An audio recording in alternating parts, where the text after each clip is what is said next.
255 vote পেয়ে রাষ্ট্রপতি নির্বাচিত হলেন বিএনপি প্রার্থী মির্জা ফখরুল ইসলাম আলমগীর। আগামীকাল হবে শপথ গ্রহণ। তার প্রতিদ্বন্দ্বী 11 দলের প্রার্থী অলি আহমদ পেয়েছেন 88 ভোট। 349 জন ভোটারের মধ্যে ভোট পড়ে 343টি। ভোটের ফল ঘোষণা করেন প্রধান নির্বাচন কমিশনার এএমএম নাসির উদ্দিন। ভোটের আনুষ্ঠানিকতা শেষে এখন শুরু হবে নতুন রাষ্ট্রপতিকে ঘিরে আনুষ্ঠানিকতার পালা। সাদিয়া কানিজের রিপোর্ট, জানাচ্ছেন এয়ার বাদল।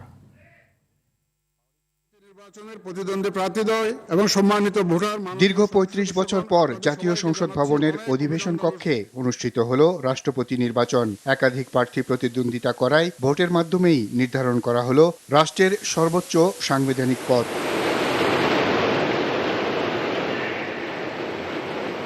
নির্ধারিত সময়ে সৌহার্দ্যপূর্ণ পরিবেশেই শুরু হয় ভোট গ্রহণ। সংসদ সদস্যদের পাশাপাশি নির্ধারিত প্রক্রিয়ায় ভোট দেন সংশ্লিষ্ট ভোটাররা। ভোট গ্রহণ শেষে শুরু হয় গণনা। গণনা শেষে বিএনপির প্রার্থী মির্জা ফখরুল ইসলাম আলমগীরের নাম ঘোষণা করা হয়। তিনি পেয়েছেন 255 ভোট। আর 11 দলীয় জোটের প্রার্থী অলি আহমদ পেয়েছেন 88 ভোট। ডক্টর অলি আহমদ বীর বিক্রম পেয়েছেন 88টি ভোট এবং জনাব মির্জা ফখরুল ইসলাম আলমগীর পেয়েছেন 255 ভোট।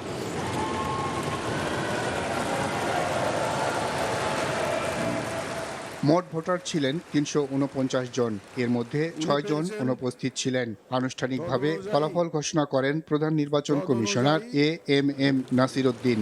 জনাব মির্জা ফখরুল ইসলাম আলমগীর সর্বোচ্চ সংখ্যক ভোটপ্রাপ্ত হওয়ায় রাষ্ট্রপতি পদে যথাযথভাবে নির্বাচিত হয়েছেন।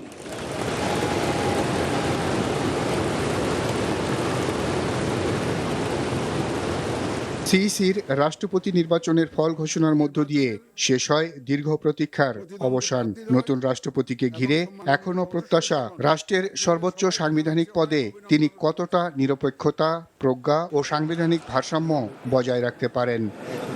এআর বাদল, RTV, ঢাকা।